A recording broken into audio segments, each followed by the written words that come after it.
Terus kemudian sekarang babu sholatil jamaati wal imamah ya. Bab sholat jamaah dan imamah ya.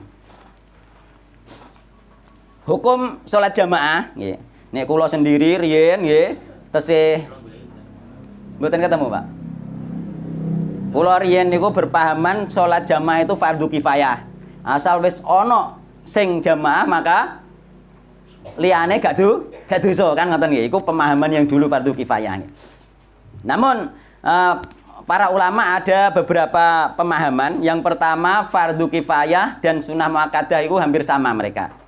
Yakni fardu kifayah dan sunnah muakkadah itu adalah pemahamannya Imam Asy-Syafi'i atau mazhab Syafi'i, terus kemudian mazhab Maliki, terus kemudian mazhab Abu Hanifah. Jadi 3 mazhab nggih, yakni mazhab Imam Asy-Syafi'i, terus kemudian Imam Abu Hanifah, Imam Malik, maka itu mengatakan sholat jamaah itu sunnah muakkadah atau fardu kifayah. Mereka terbagi menjadi 2 antara sunnah muakkadah dan fardu kifayah. Fardu kifayah itu ketika sudah ada yang mengerjakan di suatu kampung, yang lain tidak berdosa tidak mengerjakan. Terus sunnah muakkadah itu sunnah yang ditekankan.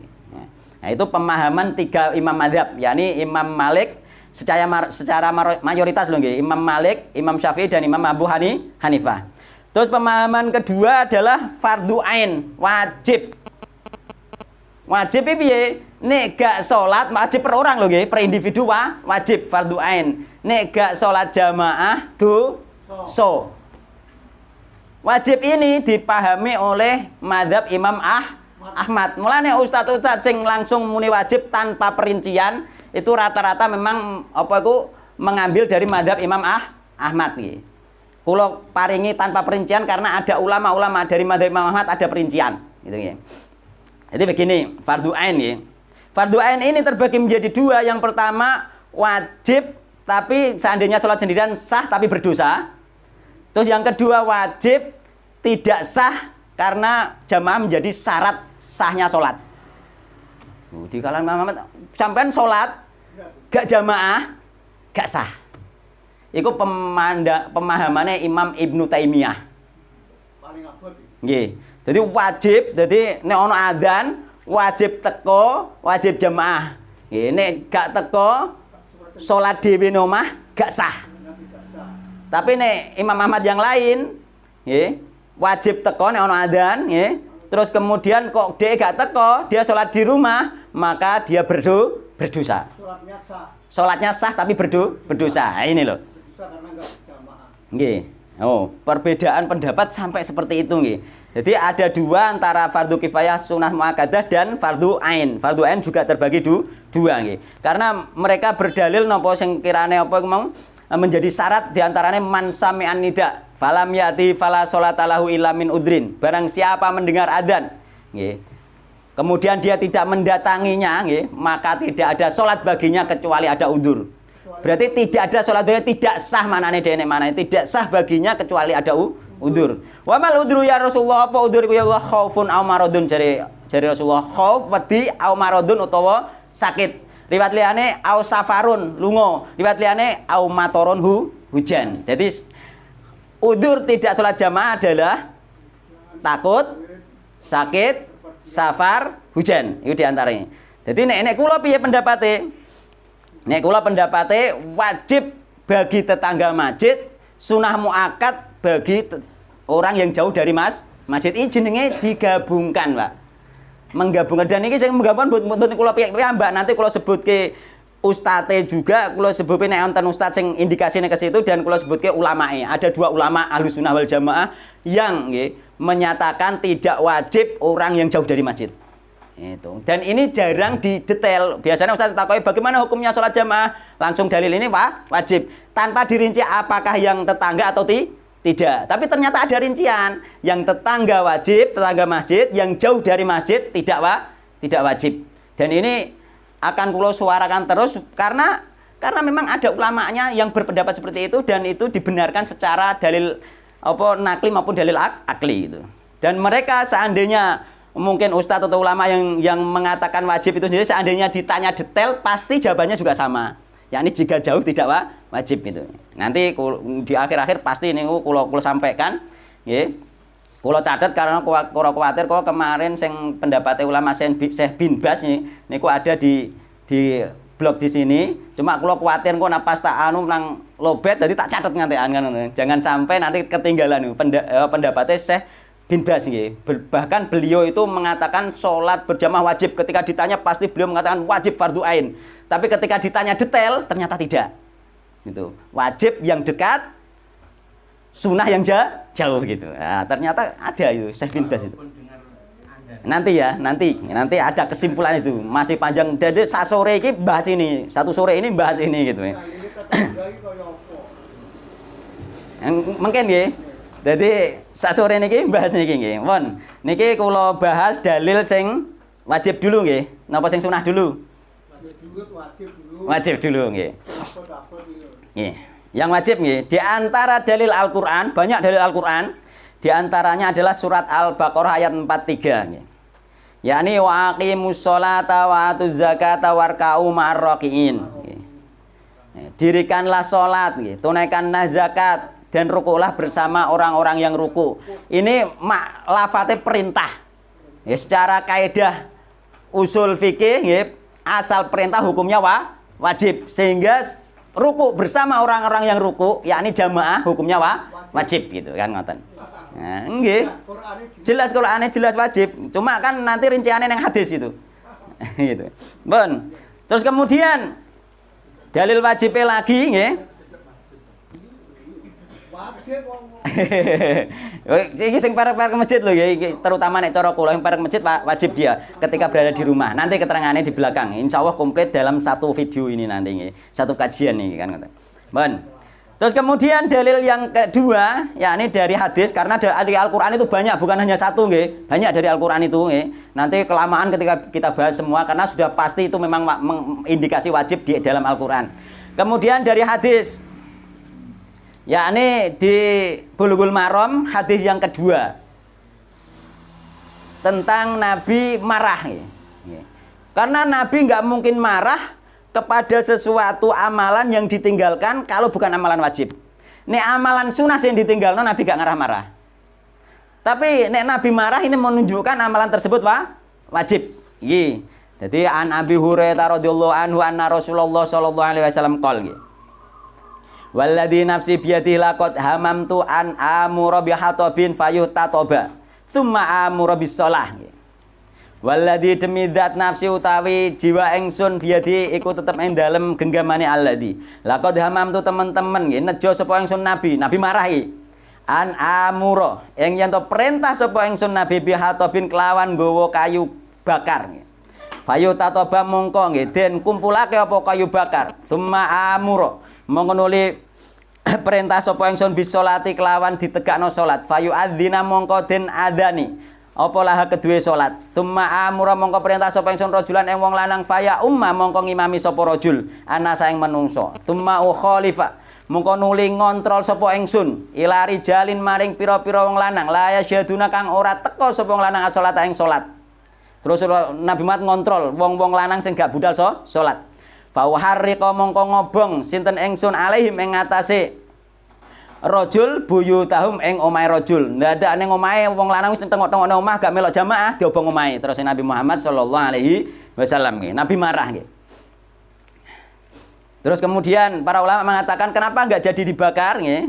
Karena di rumah itu ada anak-anak dan wanita. Karena wanita nggih salate sing paling afdol di rumah dan anak-anak juga di rumah sehingga enggak jadi dibakar oleh Rasulullah SAW karena nggih di rumah ada wanita dan anak-anak. Di antara hikmahnya nggih wanita iki afdol salat di rumah, di antaranya ya sing jaga rumah ta omahe kosong kabeh menep dalem masjid wajib kabeh.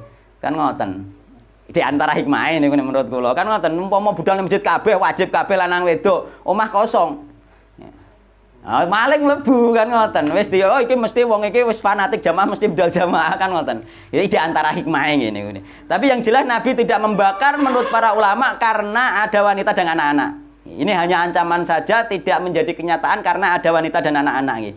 Karena dibolehkan sholat di rumah untuk wanita dan anak-anak. Sedangkan yang laki-laki tidak boleh. Pokoknya nek omah nggih.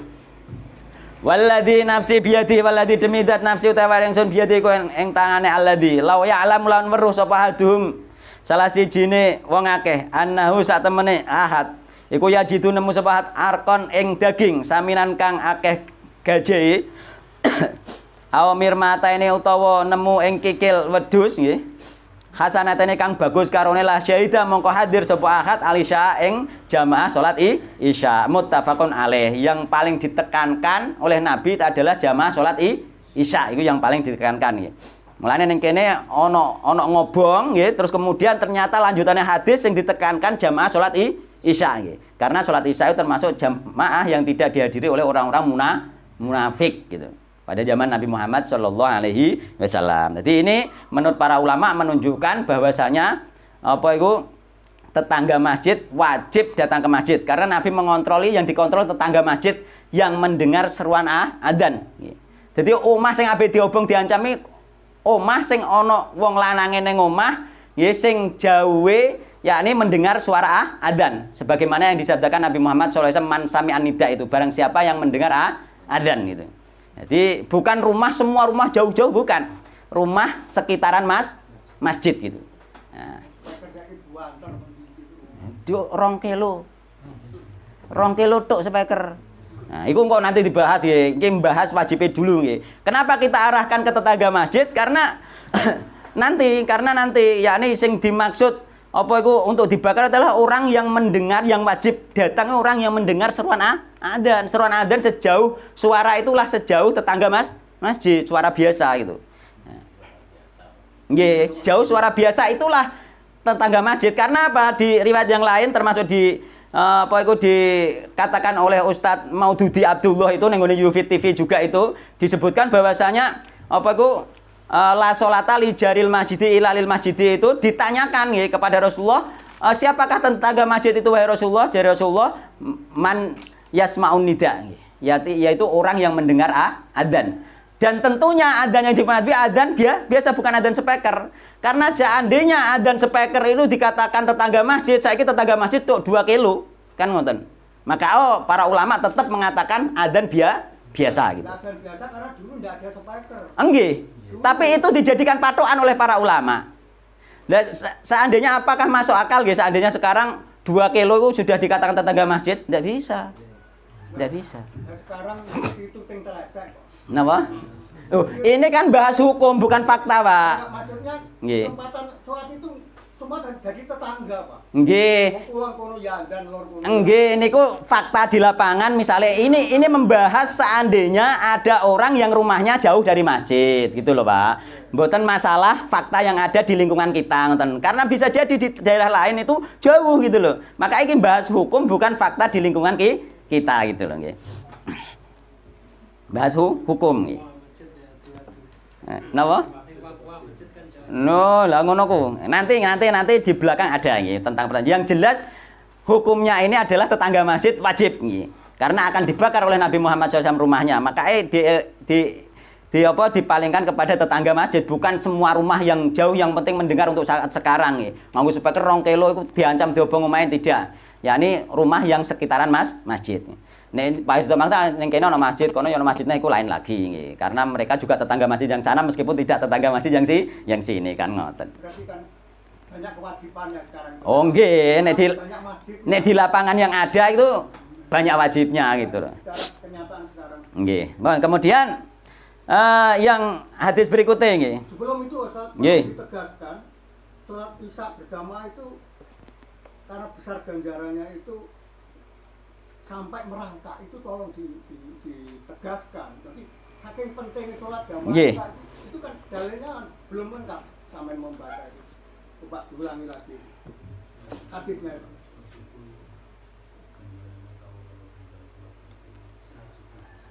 Mana?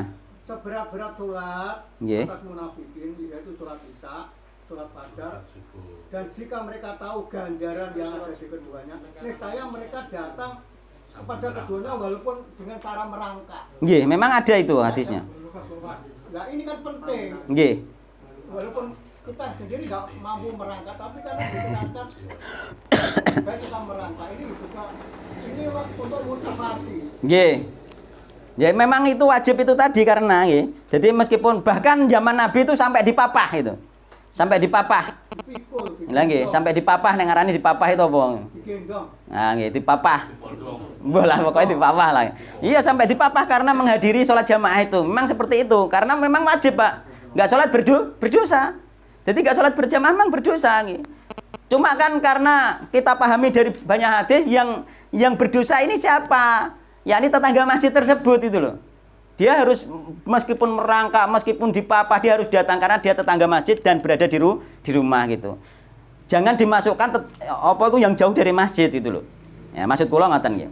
Terus kemudian hadis ketiga yakni wa anhu lan saking Abu Hurairah malih nggih. Kala ngendika sinten Abu Hurairah, kala ngendika sinten Rasulullah sallallahu alaihi wasallam. Atqalu sholati alal munafiqina sholatul isya'i wa sholatul fajri nggih. Nah iki kan sing jenengan maksud mau kan hadisnya yang ketiga nggih. Jadi atqalu sholati alal munafiqina nggih. Utawi luweh abot-abote salat alal munafiqin ing atase pira-pira munafik iku salatul isya'i wa salatul fajri, salat isya lan salat subuh. Walau ya'lamun lan weruh sapa wong munafik nggih ma ing sesuatu yakni ganjaran pahala fihi ma ing dalam salat isya lan subuh la atau huma nggih mongko nekani sapa wong munafik huma ing karone isya be subuh walau habban senajan merangkak muttafaqun alaih. Terus wa anhu lan saking Abu Hurairah malih nggih kala ngendika Abu Hurairah atan Nabiy sallallahu alaihi wasallam nggih. Ata teko sinten an-nabiy ata teko an-nabiy ing Nabi Muhammad sallallahu sinten rajulun wong lanang ama kang wuta yakni Abdullah bin Umi Maktum. Jadi Abdullah bin Umi Maktum ini pernah juga jadi muadzine Rasulullah sallallahu alaihi wasallam yakni adzan subuh nggih. Kemarin kula nate keliru yakni sing bener niku Bilal adzan pas ketika sahur terusan Abdullah bin Umi Maktum adzan ketika subuh. Ya, karena terus Nabi Abdullah bin Umar itu seorang buta, dia tidak akan tahu waktu subuh kecuali dikasih tahu bahwa waktunya sudah subuh. Faqala mongko ngendika sinten rajul, "Ya Rasulullah, wahai Rasulullah. Innahu sak temene kelakuan iku laisa ora ana iku li kedue ingsun sapa qaidun wong sing nuntun. Ya kudune kang nuntun nggih. Sapa wong sing nuntun mau ni ingsun ilal masjid maring masjid. Iki ketika Abdullah bin Umi Maktum sudah usia senja. Awalnya tidak datang terus dia bahkan adzan. Gitu. Setelah usia senja, beliau farakhasalahu mongko dia meminta rukhsah kepada Nabi Muhammad SAW. Wahai Rasulullah, gak ono sing nuntun aku iki wahai Rasulullah nggih. Gak ono sing nuntun ning gone masjid nggih. Minta keringanan untuk sholat di rumah. Maksudnya Abdullah bin Maktum dia sholat di rumah tapi mendapatkan pahala sholat jamaah itu maksudnya. Karena wong nek ono udzur kan entuk nggih. Nek ana udzur iku entuk nggih. Entuk ana apa? Entuk pahala nggih. Mulane idza maridul abdu aw safara kutiba lahu mithlu ma kana ya'malu sahihan muqiman nggih. Dadi wong nek oleh udzur nggih, sakit nggih, utawa safar utawa udzur yang lain dibolehkan oleh Nabi tidak salat, maka dia mendapatkan pahala sebagaimana hari biasa. Mulane Abdullah bin Umi Maktum datang kepada Nabi minta udzur karena gak ana sing nuntun, njaluk udzur salat ning omah, tapi maksudnya Abdullah bin Maktum dia dapat pahala sholat jamaah gitu loh. Nek omah tapi dapat pahala sholat jamaah, maksudnya Abdullah bin Maktum seperti itu nggih. Mulane dia minta udzur kepada Nabi Muhammad sallallahu alaihi wasallam. Terus kemudian farakhasa nggih memberi udzur sinten Nabi Muhammad sallallahu alaihi wasallam maring Abdullah bin Umi Maktum. Terus kemudian falamma walla mongko nalikane mengo mulih balik utawa ning riwayatane insarafa kembali sapa Abdullah bin Maktum da'ahu mongko manggil nggih sinten Nabi hu ing Abdullah bin Umi Maktum. Faqala mongko matur sinten Nabi Muhammad sallallahu alaihi wasallam. Nature piye? Hal tasmi'un nida utawa hal tasma'un nida apa to ngrungu sapa sira anida bisolah nggih adzan panggilan salat. Kala matur sinten Abdullah bin Maktum na'am nggih wahai Rasulullah kala mengendika sinten Nabi fa'ajib mongko nekanono sira ing salat jamaah rawahu Muslim nggih. Jadi tetap dikongkon nekani salat jamaah karo Nabi Muhammad sallallahu alaihi wasallam nggih. Walaupun buta nggih. Dan rumahnya dekat. Urung Pak, aku urung muni ngono Pak. Saya nggih. Terus ning riwayat lain na'am nggih wahai Rasulullah. Rasulullah menjawab la ajidu laka rukhsah. Aku tidak menemukan keringanan kepadamu, padahal dia buta nggih. Jadi Dia buta ketika dia, apakah kamu mendengar adzan? Dia mendapat, nggih wahai Rasulullah, jawab Rasulullah, la ajidula karusoh. Aku tidak menemukan keringanan bagi seorang buta tidak mendapat keringanan untuk datang ke masjid.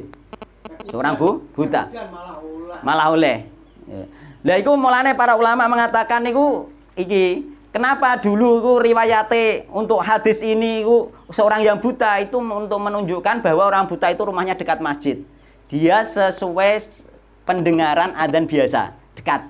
Karena apa? Karena seandainya pendengaran speaker diikutkan, maka orang buta sekarang yang dia jarak 2 kilo misalnya rumahnya tidak ada masjid yang lain Pak maksudnya, dia masih wajib datang ke masjid dan itu mustahil gitu. Itu pendapat para ulama. Nanti tak di belakang tak sampaikan. Jadi jangan keburu-buru apa itu dalile ulama endi jangan, karena di belakang nanti ada nggih kula simpen niku tesih nggih. Iki karena pembahasannya masih panjang nggih. Jadi ada ulamanya nggih. Ulamanya dua agak mokor sitok. Itu yang kula ketahui belum yang kula tidak tahu nggih.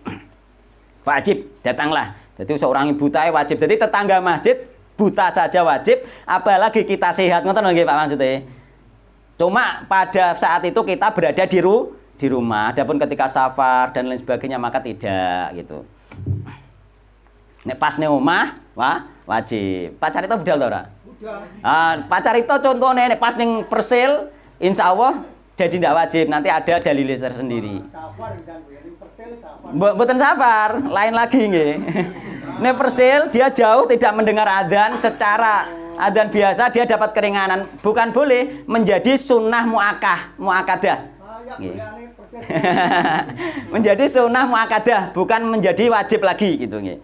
Ketika dia tidak di rumah gitu. Nanti enten malih enten hadise Pak Carito khusus Pak Carito niku. Lah nggih niku. Ban.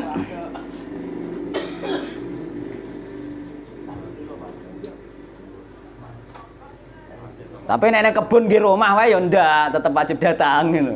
Kebun ning rumah aku nang kebun ngono enggak warang, utawa sawah ning gure omahe ya ndak, tetep wajib datang gitu. Nek jauh sing kula maksud nggih aja salah paham lho nggih. Ban. Terus dalil berikutnya nggih. Ya ini hadis keempat. Akeh hadis yang wajib niku nggih. Wa Ibnu Abbas radhiyallahu anhu anin Nabi sallallahu alaihi wasallam man sami'a nida falam yati fala sholata lahu illa min udhrin. Sudah kita baca tadi nggih. Yani barang siapa yang mendengar adzan maka tidak nggih. Falam yati mongko ora nekani sapa man. Man uta sapa iku sami alamun ngrungu sapa man anida ing adzan. Falam yati mongko ora teka sapa man nggih. Fala ora teka sapa man fala sholata mongko ora ana salat iku maujud. Yakni satu riwayat menafsirkan tidak sah salat iku maujud lahu kedue man illa min udhri kecuali tanpa udzur maka tidak sah. Atau riwayat liyane sah tapi berdosa. Terus riwayat liyane lagi bagi ulama yang mengatakan fardu kifayah atau sunnah muakkad maka diartikan la sholata nggih, fala sholata maka tidak sempurna nggih. Salatnya kecuali tanpa udzur tidak sempurna gitu. Jadi pemaknaannya ulama itu ada tiga nggih. Ada tiga nggih. Tidak ada salat yakni tidak sah, terus kemudian ada sholat tapi berdosa, terus kemudian tidak sempurna, tapi tetap sah gitu, tidak berdosa. Itu tafsirannya para ulama ya. Dan ini yang lebih kuat menunjukkan kepada wajibnya menurut para ulama. Jadi tetap wajib. Mulane kalau tetap berpendapat tetangga masjid tetap wajib datang ke masjid.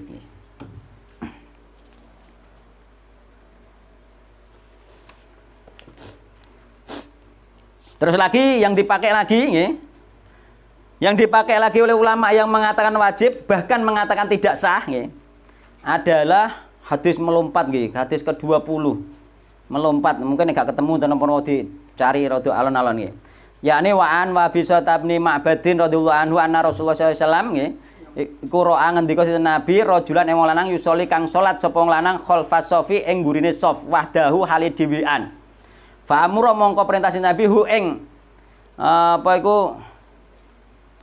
hu ing wong sing salat ning gune shaf dia mau ayu ida ing nyeto baleni sapa wong asolata ing salat. Jadi ana wong salat ning guri shaf dhewean karo Nabi konangan kongkon baleni.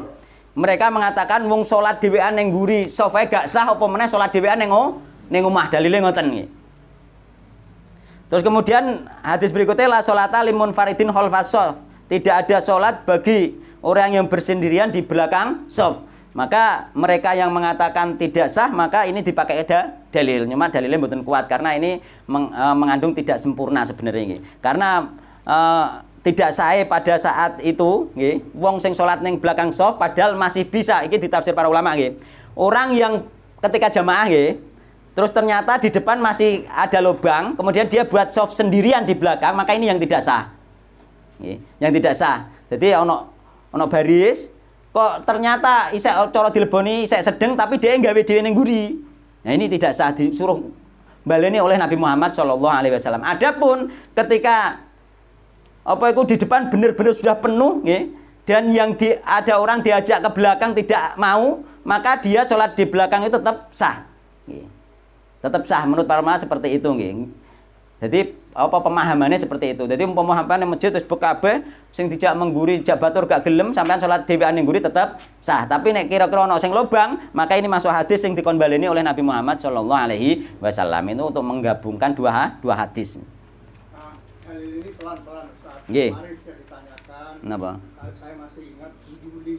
Nggih. Jamaah ini kan judulnya jamaah. Nggih. Jadi tidak melenceng.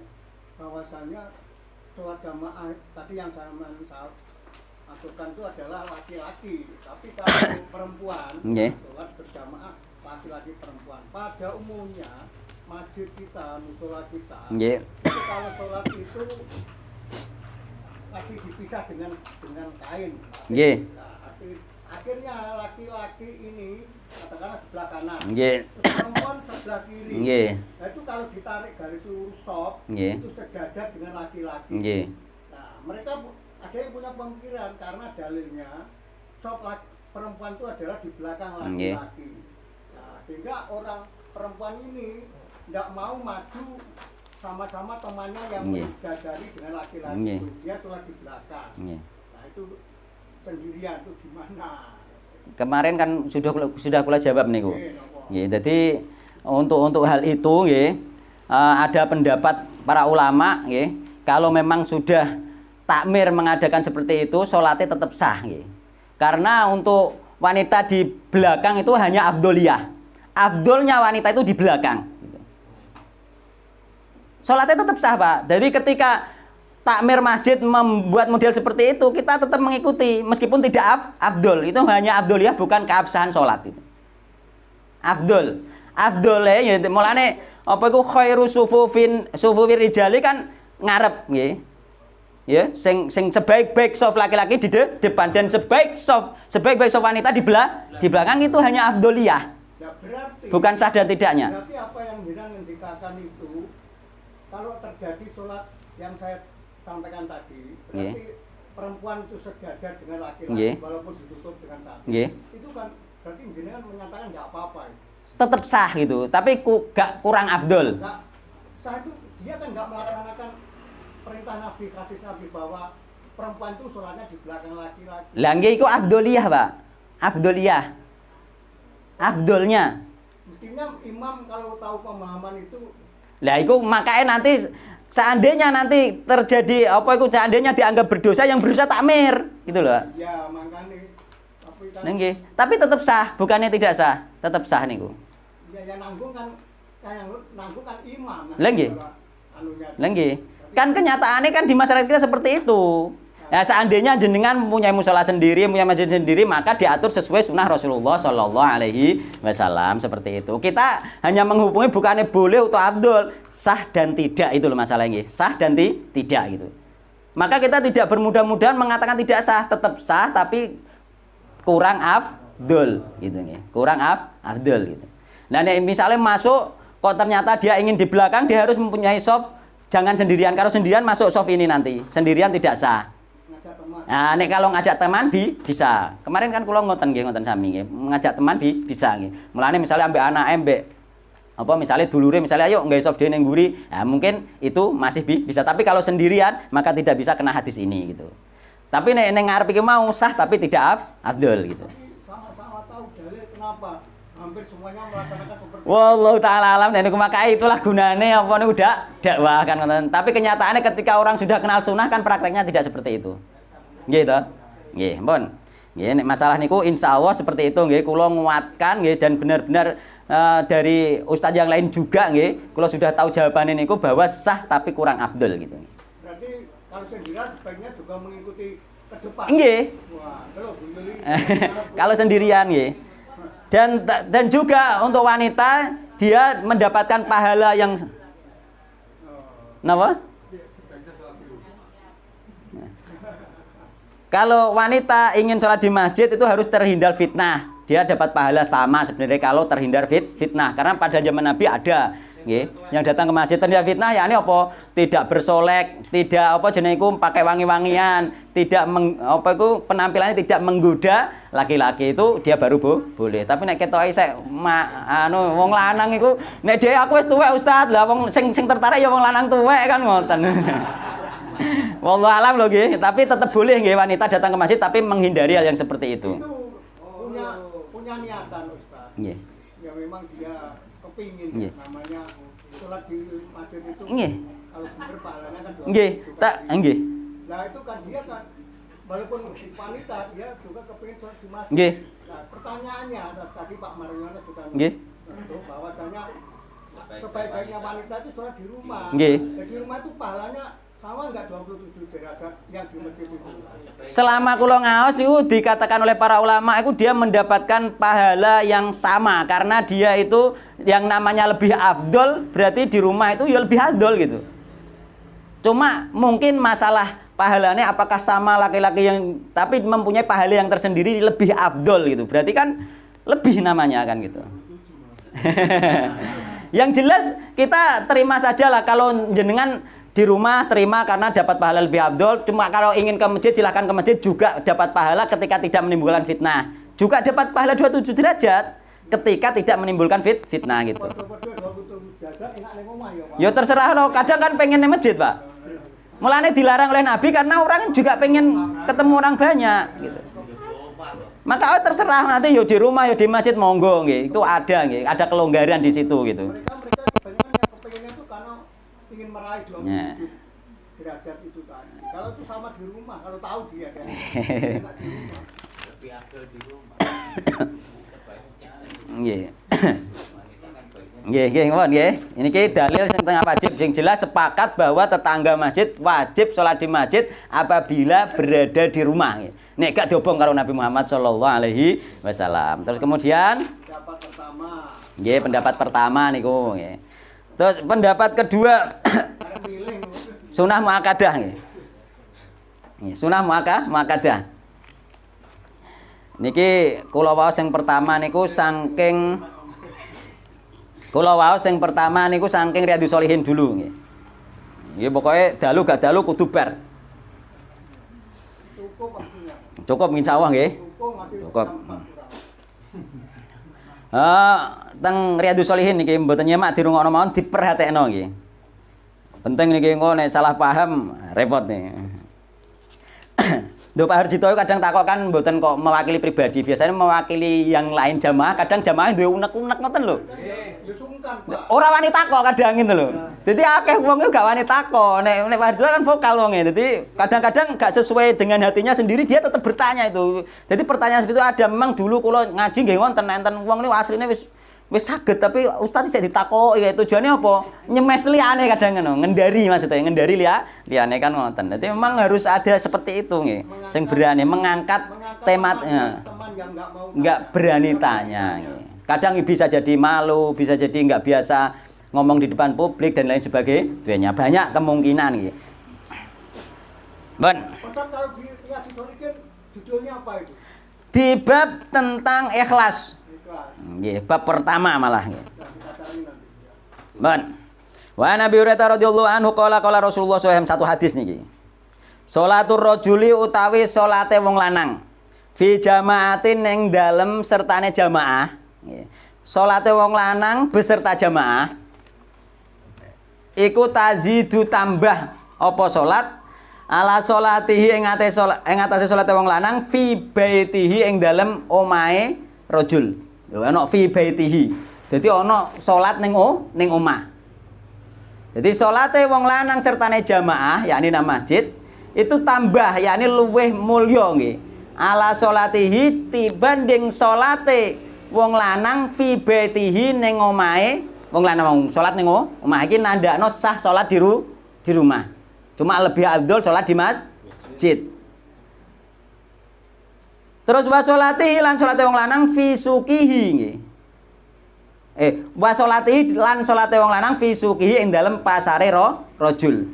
Jadi salate wong lanang sertane jamaahne masjid iku luwih utama, luwih tambah pahalane dibanding salate wong lanang omah ambek salate wong lanang ning pasar. Yani ning pasar maksudnya di tempat kerja gitu. Ning pasar maksudnya di tempat kerja, maknane umum. Mulane ning persil bareng mang gitu. Iku lebih utama Pak Carito, lebih utama sampean tetep mulai budal ning masjid gitu maksudnya. Tapi sah. Sah tapi. Mulai kan sapi gol, Mas. Nah, nggih kan. Terus kemudian piye? Bid'an nggih. Hale punjul nggih. Bid'an niku hitungan 3 sampai 9, bid'an hale punjul 3, 4, 5, 6, 7 atau 9 wa isrinan 20. Jadi bisa tikel 23, 24, selawe, 26, 27, 28, 29. Jadi tikele sakmono nggih. Jadi sampean salat ning persil tak cari to misalnya tempat kerja utawa ning pasar sing di toko misalnya. Ambek salat ning masjid iku kaceke gampangane kaya 77 derajat atau sampai 29 derajat. Setiap 1 derajat sejauh 500 tahun perjalanan. Iya. Mesti hukumnya sunah muakkad lho nggih. Yo, iki sing berpendapat sunah muakkad. Tapi kaceke 1 derajat itu 500 tahun perjalanan. Wallahu taala alam ya. Ya, perjalanan insya Allah dihitung seandainya naik kaki 500 tahun pun sampai kemana itu kan. Sauripe kita itu hanya gak ono 100 tahun misalkan kan ngono. Jadi jaraknya sejauh itu nggih. Nah, jadi hadis ini menunjukkan apa? Menunjukkan pahalanya lebih banyak dan hukumnya salat neng omah ambek salat neng tempat kerja itu boleh, tapi dibatasi karena ada hadis wajib wong sing nang omah salat nang masjid, dibatasi berarti maksudnya omah sing jauh dari masjid gitu loh. Maksudnya ya salat nang omah tapi omah sing jauh dari masjid. Salat nang pasar yang jauh dari masjid. Salat di persil sing persil jauh dari masjid, harus seperti itu. Jadi tergabung gitu loh. Ya, tergabung. Jadi antara yang mengatakan wajib dan mengatakan sunnah itu nanti digabung jadinya seperti ini gitu. Ya. Ojo kok omahe perek masjid, salat nang omah wae lah sak derajat lah mboten. Tetep karena kena dalil wajib sing ngarep mau ngoten nggih. Gitu. Diobong omam kan ngoten. Nah, makane nek gawe sing adoh masjid nek pengen gak anu. Nanti ada Pak, ada sahabat yang rumahnya tidak mau dekat masjid. Malah seneng adoh. Nah, ada niku nanti nggih. Pahalanya besar. Nah, nanti itu nggih, nanti nggih. Kok senengane kok penak. Wadhalika utahe mengkono-mengkono apa iku tambahi derajat mau nggih. Ana hadakum nggih.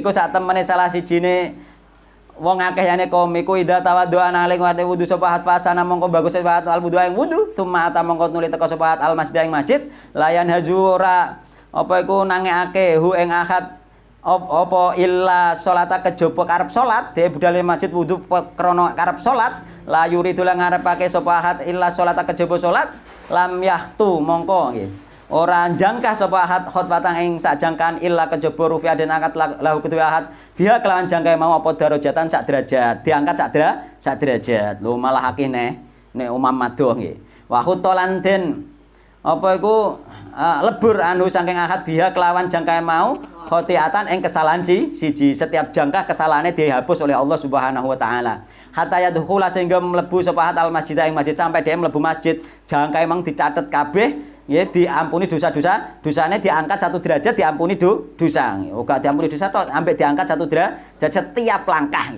Oh luar biasa. Fa idza dakhala mongko nalikan mlebu salat al masjid ing masjid, kana mongko ana salat iku fi sholati ing dalem salat. Dhek mlebu masjid urung wektu salat lah diitung salat karo Allah Subhanahu wa taala. Sampeyan budal zuhur jam misalnya jam 10 wis tok masjid, ngenteni salat zuhur. Selama sampai nang masjid mah diitung salat karo Allah Subhanahu wa taala. Tengok-tengok padahal. Apa meneh salat tengok-tengok wis dihitung salat karo Allah Subhanahu wa taala ngenteni salat itu dihitung salat karo Allah Subhanahu wa taala ya. Nggih. Maka ana semangsane ana apa salat iya ya salat iku tahbisuhu ngeker apa salat hu ing wong mau. Wal malaikat utahe malaikat selama dhek memang menunggu salat. Di apa diitung salat. Wal malaikat utahe malaikat iku yusalluna nggih. Sholawat, yakni mendoakan sapa malaikat ala hadikum ing atase salah sijine sira kabeh pas ning masjid umang didongakno malaikat madama ing dalem semangsane langgeng sapa ahad fi majlisi ing dalem tempat lungguh ahad alladzi kang salat kang salat sapa ahad fihi ing dalem tempat lungguh dia selama masih duduk di situ di masjid itu maka didoakan malaikat. Yaquluna ngucap sapa para malaikat Allahumma arhamhu ya Allah rahmatilah nggih orang ini. Allahumma firlahu ya Allah ampunilah orang ini. Allahumma tub alaihi ya Allah terimalah tobatnya. Jadi sampean tengok-tengok tok, gak salat gak apa wis tengok-tengok tok jenenge itikaf, iku wis didongakno malaikat. Urung diilingi ambean amalan-amalan lah. Lain tengok-tengok tok. Mulane itikaf itu tengok-tengok tok lah oleh ganjaran gitu. Tapi prakteknya abot. Nggih. Malam yudi nggih. Selagine apa iku urung nglarakake sapa had fihi ing dalem masjid. Saurunge nglarani kancane, tapi nek ngobrol-ngobrol nglarani kancane lagi malaikat gak ndongakno. Malam yudi selagine urung hadas sapa ahad fi ing dalem masjid. Selagine dhek urung batal wudune balik neh baru didoakan lagi muttafaqun alaih itu. Ya ngono. Nah, di antarane iki di antara dalil salat di rumah itu boleh. Namun dipalingkan maksudnya rumah yang jauh dari masjid karena kalau tidak bertentangan dengan hadis tentang wajibnya tetangga masjid salat di masjid gitu. Oke, dalile. Mana? Rame. Nggih. Kalau dekat langgar sama hukum Langgar kalau sudah wakaf, ya sama dengan masjid. sama dengan masjid. Sudah wakaf loh, bukan langgar pribadi. Maka langgar nek wis wakaf, maka dia termasuk hukum masjid oleh sholat tahiyat masjid di situ. Ini masuk sudah diwakafkan oleh Pak Harjito, sudah dinyatakan untuk umat gitu. Tanya ustadznya kemarin. Ya. Sudah dinyatakan oleh Pak Harjito diwakafkan untuk umat. Jadi ada syariat sholat tahiyat masjid. Jadi kita ini berkumpul di masjid sudah. Cuma kan masjid nanti ada masjid sing inti nggih ambek masjid niki termasuk masjid sing mboten inti, tapi masuk kategori masjid bisa untuk iktikaf. Kita diam di sini wis didoakan oleh malaikat gitu.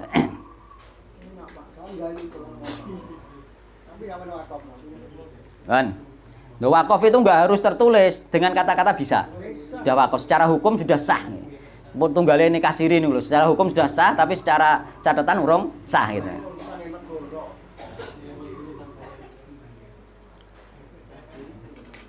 Bon, saniki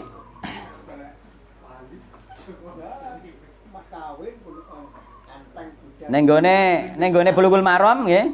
Ning Bulughul Maram ana neh iki yakni salatul jamaati afdhalu min salatil fardhi bi 27 darajatan. Iki sudah tadi kita bahas yakni apa iki nek ning Bulughul Maram ini disebutkan 27 derajat. Terus di riwayat lain bi khamsin wa isrina 25 derajat. Maka apa bid'ah niku antara 3 sampai 9. Jadi tikele iso 23 sampai 29 derajat gitu. Salat berjamaah.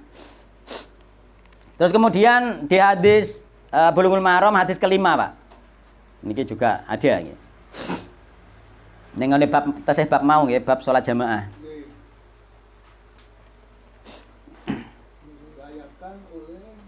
Wa an Yazid bin Aswad. Dan ini para ulama juga mengatakan ini tentang apa itu bolehnya sholat sendirian. Termasuk ning gone syarah-syarah Bulughul Maram kula pernah pinjam, dadi kula niki riyen niku sinaune pinjam. Zaman dhisik ra kelar tuku buku. Mulane tak catet termasuk tanggo dalil tak catet iki pinjaman dulu kula minjam nggih. Jadi ada sekitar 7 atau 8 jilid sarah Bulughul Maram niku kula pinjam riyen. Sito kula pinjam. Sing penting sing sekiranya ning umum gak urung metu tak catet ngoten. Termasuk iki. Dulu belum ada fotokopi. Sudah ada 8 atau 7 jilid, cuma dulu juga belum kenal Shopee ngono. Saiki tak delokne Shopee ada. Ada ning kono, ada 7 atau 8 jilid ada di Shopee.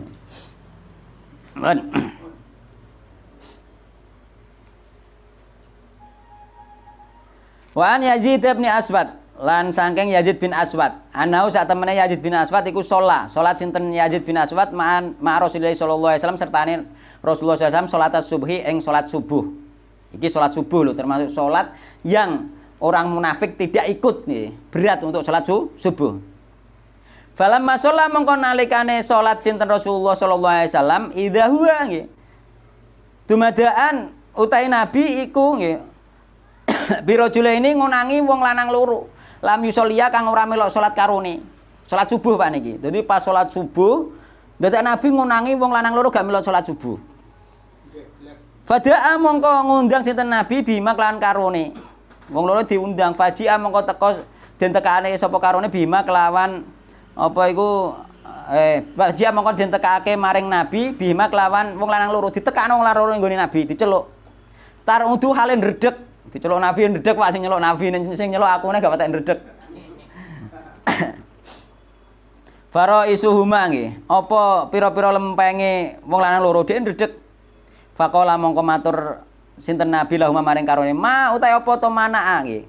Iku nyegah kuma ing sira loro antusolia ing melo salat sapa sira ana sertane kita sing imami Nabi padahal apa sebabe ke gak melok salat jamaah subuh. Padahal tok masjid pisan. Kala matur sinten lanang loro. Qad sholaina, teman-teman salat sapa kita firi halina ing dalem omah kita. Kita iki wis padha salat ning omahe dhewe-dhewe. Lho ternyata wis salat ning omah. Terus teko ning masjid Nabi sik salat gak melok salat. Kala matur sinten Nabi fala taf'ala mongko aja nglakoni sapa sira kabeh nggih. Sira kabeh idza shallaituma ing dalem nalikane salat sira loro nggih.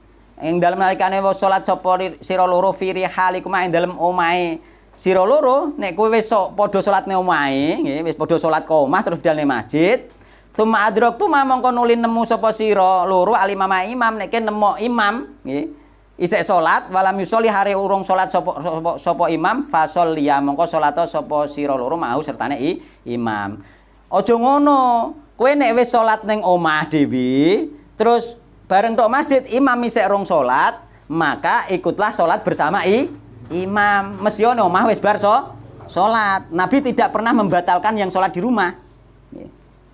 Fa inna mongko sak temene salat nggih bersama imam nang masjid iku mau lakuma kedue sira loro iku nafilatun salat sunah sing wis bareng imam nang masjid iki diitung salat sunah. Jadi salat wajibe ning omah mau wis salat dhewe. Dadi salat ning omah iku sah dan ini dimasukkan ulama pula yakni apa wong sing omahe jauh dari masjid Nabi. Nek sing dekat tetep gak oleh kena diobong mau. Gitu lho. Jadi iki sing jauh. Dadi wong nek jauh dari masjid pengen nekani kajian ning masjid Nabi, salat sik ning omah terus budal ning masjid, tok masjid kok ternyata Nabi urung salat, maka ikut jamaah bersama Nabi. Tapi nek wis bar salat maka tidak apa-apa. Berarti salat di rumah itu boleh, tapi dialihkan oleh para ulama yakni rumah yang jauh dari masjid. Karena nek sing dekat ape diobong Nabi, maka hadis ini tidak bertentangan dengan Nabi arep ngobong omah tersebut. Itulah jenenge menjamak, Pak, digabungkan gitu. Jadi pahalanya sunah ya. Pahalanya. Nah, yang kedua pahalanya sunah gitu. Jadi sampean bar salat ning omah terus budal ning masjid, seandainya omahe sampean ini jauh dari masjid, kok ning masjid ono kajian, salat sik ning omah terus ape budal ning masjid, bareng tok masjid urung jamaah. Ya melok jamaah. Puasa kalau puasa enggak boleh salat, nanti salat jamaah wajib. Duh. Kalau waktu asar. Sama saja karena di situ masih salat. Salatnya juga salat asar gitu. Bukan sholat sunnah, maksudnya sholat asar, sholat subuh yang kedua itu hukumnya sunnah sudah bukan wajib lagi. Tapi sholatnya tetap sholat wajib, yakni sholat subuh gitu. Seperti contoh di sini Ustaz. Iya. Ustaz, apa kan sudah sholat di rumah. Iya. Kemarin tadi kan baru di sini Andan. Iya. Nah, kalau ikut seperti itu. seandainya sampean komah wis bar sholat asar. Neng kene ternyata bisa urung sholat lagi komat misalnya silahkan derek sholat. Tapi nek keri mboten napa-napa. Iki maksudnya ning kene kan sing detail nggih, yakni imam belum sholat gitu nggih. Imam belum sholat yakni urung komat. Maka ikut sholat gitu. Nek keri insyaallah ya wis dinteni mawon bare wong keri kan ngoten. Wallahu taala alam. Ya, iki termasuk dalil boleh sholat di rumah namun dialihkan rumah yang jauh dari masjid agar supaya tidak bertentangan dengan hadis bahwasanya tetangga masjid wajib di masjid gitu.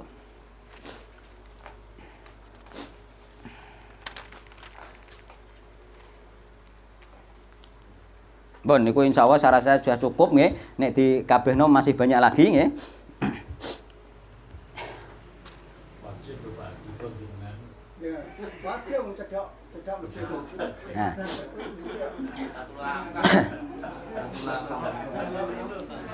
Non?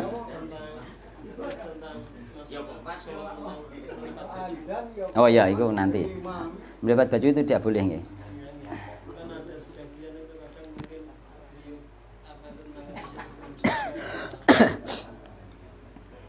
Iku hadisnya tentang apa itu tentang masalah sujud itu. Wala nakti fathiyaba wasya'ra. Tidak boleh melipat mengunci rambut dan melipat bajunya. Itu tidak boleh. Melipat baju tidak boleh. Tidak boleh. Melipat baju ngelingkis baju. Nah itu sholat bajunya dilingkis tidak boleh. Ambekan rambutnya dikuncir enggak boleh nggih. Jokowi tidak Ning gone hadise wala nakfi tathiyaba wasya'ra. Tidak boleh mengunci rambut dan melipat baju. Baju maksudnya pakaian itu Pak, sama saja nggih. Nggih, masuk. Nek sampean pengen dilipat, lipat saja terus jahit. Dadi ini wis gak lipatan. Jadi wis asli gitu. Pak Jokowi tak kandhani. Lipat oleh. Ning gone riwayatane iku kuflus syaiton, yakni tempat duduk setan ning riwayatane. Bahkan zaman sahabat itu ada seorang yang sholat rambutnya kunciran langsung oleh sahabat yang lain diudari kuncirannya kongguri. Terus disebutkan sahabat Nabi Muhammad sabda Nabi Muhammad sallallahu alaihi wasallam bahwa dilarang oleh Nabi Muhammad sallallahu alaihi wasallam. Adapun wanita lebih utamanya tidak dikuncir ketika tidak merepotkan. Tapi yang merepotkan dikuncir masih boleh untuk khusus wanita. Ini laki-laki benar-benar sudah tidak boleh. Untuk wanita afdolnya tetap tidak dikuncir karena rambut ikut sujud itu. Itu masalah itu. Ya, terus kemudian masalah tetangga masjid tadi diantaranya tafsirannya yakni Ibunda Aisyah. Ya. Ibunda Aisyah itu tafsirannya haddul jiwari arba'una daron min kulli janibin. Yakni sing di masjid adalah 40 rumah di samping kanan kiri masjid. Itu yang namanya tetangga masjid. Itu menurut Ibunda Aisyah. Ya. Namun menurut Sayyidina Ali, riwayat Ali yakni tadi la sholata li jaril masjidi lalil masjidi nggih. Jadi riwayat ini didoifkan oleh para ulama, namun riwayat ini yang apa itu sebagian ulama berpendapat bukan perkataan Nabi, yakni perkataan Sayyidina Ali. Jadi yang dimaksud tetangga masjid adalah man yasmaun nida, barang siapa yang mendengar adzan. Ini termasuk perkataan Sayyidina Ali. Jadi yang mendengar adzan itulah jenenge tetangga masjid. Jadi itu diantara tetangga masjid.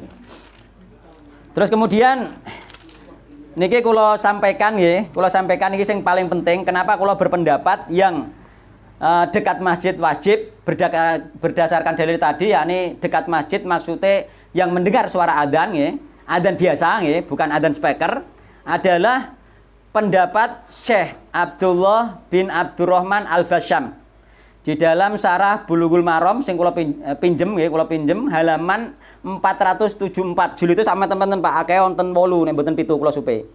Nggih. Niku halaman 474 jilid 2 nggih. Beliau ini adalah Abdurrahman nggih, Abdullah bin Abdurrahman bin Soleh bin Hamad bin Muhammad bin Hamad bin Ibrahim Al-Basyam. Al-Basyam terkenal dengan Bani Tamim. Lahir di kota Unaisah, 1346 Hijriah bertepatan dengan 1926 Masehi. Murid dari Syekh Al-Alama Abdurrahman bin Nasir bin Sa'di. Murid Syekh As-Sa'di. Selama 8 tahun. Beliau ini kawan seperguruan Syekh Muhammad bin Soleh Utsaimin. Jadi koncone Syekh Utsaimin. Beliau berpendapat ketika mengomentari hadis man sami'an nida nggih, barang siapa yang mendengar adzan nggih, man sami'an nida falam yatihi fala sholata lahu illa min udrin. Beliau berkomentar nggih, hadis ini merupakan argumen yang kuat bagi yang berpendapat bahwa sholat jamaah hukumnya fardu ain, wajib gak sholat di masjid dosa. Dan pelaksanaannya diwajibkan di masjid, bahkan diwajibkan di masjid bukan di rumah. Ini beliau. So, kemudian sabda Nabi Muhammad SAW tersebut, barang siapa mendengar seruan salat konotasinya adalah bahwa yang tidak mendengar seruan sholat karena jaraknya jauh dari tempat diserukannya sholat, maka ia tidak wajib menghadiri. Jauh ya, maka dia tidak wajib menghadiri. Adapun orang yang berada di tempat yang bisa mendengarnya, maka ia wajib menghadirinya. Nek dia mendengar, maka dia wajib menghadirinya. Adapun lanjutnya beliau, mendengar dengan seruan dari tempat yang jauh yang sulit dicapai melalui pengeras suara, maka untuk pendengaran yang seperti ini tidak berlaku hukum tersebut. Ya, ini gak wajib. Tidak wajib. Ya, sehingga orang yang mendengar itu tidak wajib menghadirinya. Ya, termasuk Pak Warsono gak wajib Pak teman Pak. Wallahu alam, itu urusan masing-masing. Wajib memang. Nggih, iki pendapatnya Syekh Abdullah bin Abdurrahman Al-Basam, yakni beliau ini muridé napa Syekh Asy'adi nggih. Terus kemudian kawan seperguruane Syekh Shaleh Utsaimin, dan ini valid nggih. Nah, dan tidak bisa diragukan. Nek pengen ditemukan nanti ditemukan di syarahnya, yakni Syarah Bulughul Maram oleh beliau halaman 474 jilid 2 nggih. Itu mendengar itu Andan tanpa speaker atau Andan speaker? Tadi tanpa speaker. Tanpa speaker. Nggih. Ya, mpun nggih. Niki malih nggih. Niku tadi Syekh Al-Basam nggih. Dan sudah beliau itu terkenal di kalangan Salafi sebenarnya. Cuma karena nek ustaz ini gak takoki detail, biasanya gak diterang detail, pokoknya wajib ngoten mawon. Tapi nek takoki detail pasti nanti sampai ke sini. Gitu. Terus lagi termasuk Syekh bin Baz, beliau itu ketika ditanya, bahkan di video-videonya mengatakan fardu ain, orang laki-laki datang ke masjid. Tapi ketika beliau ditanya detail, ini jawabannya. Ini di Al-Manhaj, yakni di sini hukum sholat di rumah bagi orang yang rumahnya jauh dari masjid. Nah, iya penting ini. Beliau Syekh Abdullah bin Aziz bin Abdullah bin Baz, Syekh bin Baz, ditanya, saya tinggal di sebuah rumah yang letaknya jauh dari masjid, dan saya merasa berat jika harus naik mobil untuk pergi ke masjid. Duwe mobil iki wonge padahal sugih iki. Ya ini makna kendaraan dia berat, malas lah. Jika saya jalan kaki, kadang-kadang saya ketinggalan jamaah. Dan perlu diketahui bahwa saya mendengar adzan dari rumah lewat pengeras suara. Loh, detail kan takoke. Mulane nek takok detail insyaallah jawabnya detail gitu. Nek takoke wajib enggak? Wajib, selesai kan. Ini detail kita takoke. Nah, dan perlu diketahui bahwa saya mendengar adzan dari rumah lewat pengeras suara gitu. Dalam keadaan seperti ini, bolehkah saya sholat di rumah atau di rumah tetangga dengan berjamaah bersama 3 atau 4 orang? Berikan fatwa kepada kami, semoga Allah Subhanahu wa taala membalas Anda dengan kebaikan. Ini jawabnya ulama ini. Jawabannya jawaban Anda wajib sholat bersama saudara-saudara Anda kaum muslimin di masjid dengan berjamaah apabila Anda mendengar adzan dari rumah. Apabila Anda mendengar adzan dari rumah Anda tanpa pengeras suara. Loh, ngono jawabannya langsung. Jadi Anda wajib sholat bersama saudara-saudara Anda kaum muslimin di masjid dengan berjamaah apabila Anda mendengar adzan dari rumah Anda tanpa pengeras suara dan tidak ada sesuatu yang menghalangi suara adzan tersebut. Berarti jika rumah Anda jauh dari masjid sehingga Anda tidak mendengar suara adzan yang tidak memakai pengeras suara, maka Anda boleh sholat di rumah atau di rumah tetangga. Jelas toh ini? Hal ini berdasarkan sabda Nabi Muhammad SAW kepada seorang laki-laki buta ketika minta izin kepada beliau untuk sholat di rumah.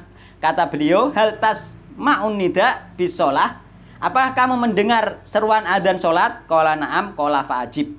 Ya wahai Rasulullah, maka datanglah. Ini maksudnya ulama ini menafsirkan yakni mendengar suara adzan biasa, bukan speaker. Terus kemudian juga berdasarkan sebuah hadis riwayat Ibnu Majah, Ad-Daruqutni, Ibnu Hibban dan Al-Hakim dengan sanad sahih yang menyatakan bahwa Rasulullah SAW bersabda, man sami'an nida'a falam ya'tihi fala sholata lahu illa min udrin. Barang siapa mendengar adzan maka kemudian dia tidak datang, maka tidak ada sholat baginya kecuali tanpa udzur. Mendengar di sini yang dimaksud adalah tidak pakai speaker, maka dia boleh sholat di rumah. Terus kemudian penekanannya nih, karena sholat di masjid itu bagi yang jauh sunnah muakkad. Walaupun rumah Anda jauh, terus Syekh nggih ditambahi monggo ndak malas-malasan omah wae kan ngono. Walaupun rumah Anda jauh dari masjid, tapi Anda tetap sholat berjamaah di masjid dengan berjalan kaki, meskipun meletihkan, atau Anda naik mobil, mergo dhek mau munine di mobil, maka hal itu lebih baik dan lebih utama bagi Anda gitu. Allah Subhanahu wa taala akan menulis langkah-langkah Anda ketika Anda pergi ke masjid dan ketika Anda pulang, dengan syarat Anda ikhlas dan berniat hanya karena Allah Subhanahu wa taala. Hal ini berdasarkan sebuah hadis bahwa Nabi SAW berkata kepada seorang laki-laki yang rumahnya jauh dari masjid, ya, bahwa Nabi berkata kepada seorang laki-laki yang rumahnya jauh dari Masjid Nabawi, tapi dia tidak pernah ketinggalan sholat berjamaah bersama Nabi Muhammad SAW. Jadi ono wong biyen zaman Nabi ki omahe adoh ke masjid, tapi gak tahu keri sholat jamaah. Nah, maksudnya kowe adoh lah kaya iki ngono lho. Mesti gak wajib ngoten. Beliau sallallahu alaihi wasallam bersabda kepada orang itu nggih. Kenapa engkau tidak membeli seekor khimar yang bisa engkau kendarai ketika engkau pergi ke masjid? Terutama ketika cuaca sangat panas atau di waktu malam yang gelap. Orang itu menjawab, aku tidak ingin rumahku dekat dengan masjid. Karena aku ingin langkah-langkah kakiku dicatat, yaitu ketika aku pergi ke masjid dan ketika aku pulang ke rumah. Lalu Nabi Muhammad SAW bersabda kepadanya, sesungguhnya Allah Subhanahu wa taala telah mengumpulkan, yakni memenuhi semua keinginanmu, yakni apa? Langkai mulai budal sampai langkah mulai dicatat kabeh. Jadi langkah yang dimaksud karena ada hadis ini dari sahabat yang rumahnya jauh dari masjid ini, langkah yang dicatat itu ternyata langkah berangkat dan langkah pulang. Malah akeh derajate. Itu wallahu taala alam. Pun nggih, samoten nggih niki pun ulama Syekh bin Baz itu waktu masih hidupnya kurang lebih tahun berapa? Apa masih ya sekarang ini? Syekh bin Baz insyaallah santun kapundhut. Sing niku lho Pak, sing buta niku lho Pak. Nggih, tapi kan nembe to. Satu kapundhut to nggih. Itu kan masih sudah zaman modern to itu. Nggih. Lah ya zaman kan ulama temporer. Nggih. Ya. Jadi waktu itu spiker sudah ada itu. Nggih, sudah ada. Arab Saudi sudah ada. Nggih, sudah ada memang. Tapi dia memaknai hadis yang jamaah masa Nabi gitu.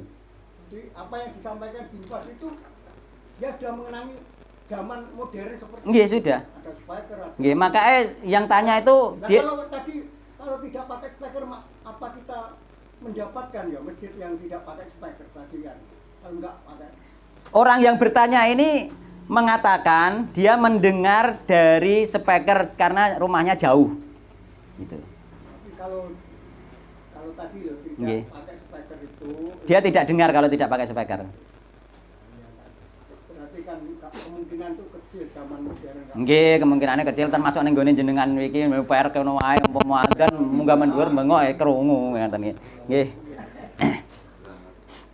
Nggih pun sampun-sampun mawon niki kula agendake namung bahas niki mawon mboten bahas lintune meleh mungkin nanggung nggih kok saiki karena ini penting. Kenapa? Karena selama ini kan potongan-potongan itu hanya wajib fardu ain saja karena potongan karena tidak pertanyaan detail. Tapi ternyata ketika ditanyakan detail baik kepada ustadz maupun kepada ulama pun nggih, bahkan termasuk kemarin juga kalau nonton ning UFIT TV itu ada ustadz itu yang menyatakan bahwa orang yang mendengar adzan itu yang wajib. Maka ketika ditanyakan detail ternyata yang jauh dari masjid itu tidak masuk kategori fardu ain, yakni fardu kifayah gitu. Tetapi kita Fardu kifayah apa itu? Sunnah muakkadah. kita harus Nggih. menyadari bahwa pendapat itu memang beberapa pendapat tidak bisa dijadikan satu. Jadi ada yang pendapat tadi Wajib, ada yang sunnah, muakkad, Nggih. ada yang kalau fardu kifayah nggih. kalau dekat dengan masjid dan sebagainya itu Nggih. pendapat itu. Jadi artinya belum bisa mengerucut jadi satu. Mengerucutnya itu digabungkan tadi, Pak. Yakni menurut para ulama yang paling bagus itu dalil itu dijamak itu. Dan jamaknya seperti ini tadi. Tergantung masing-masing ustaz. Contoh ya, Yazid bin Yazid nih ya, Ustaz Yazid. Itu tidak- Cuma Ustaz Yazid tanyanya itu detail nanti ini jawabannya karena dia pasti ini tadi sebentar. Masih ada lanjutannya nggih. Seandainya beliau ditanya detail pasti ini jawabannya. Ini lanjutannya. Ini ya, jawaban ini disalin dari kitab Al-Fatawa Jusani penulis Syekh Abdullah bin Aziz bin Abdullah bin Baz ya. Edisi Indonesia Fatwa bin Baz penerjemah Abu Abdillah Abdul Aziz, penerbit At-Tibyan Solo. Seandainya Ustadz sebagaimana Ustadz Hakim, Ustadz Yazid ditanya detail, pasti merujuknya nanti ke sini. Tapi pada waktu Karena ini guru-guru beliau. pada waktu memberikan tausiah enggak karena kok Nah, karena itu biasanya orang tausiah itu hanya membahas umum global saja. Ketika ada yang tanya detail, baru detail gitu loh. Nah, coba nanti tanya, pasti mengerucutnya ke sini. Nggih, pun ngoten mawon nggih. Wallahu taala alam, subhanakallahumma bihamdika asyhadu an la ilaha illa anta astaghfiruka wa atubu ilaik. Wassalamualaikum warahmatullahi wabarakatuh.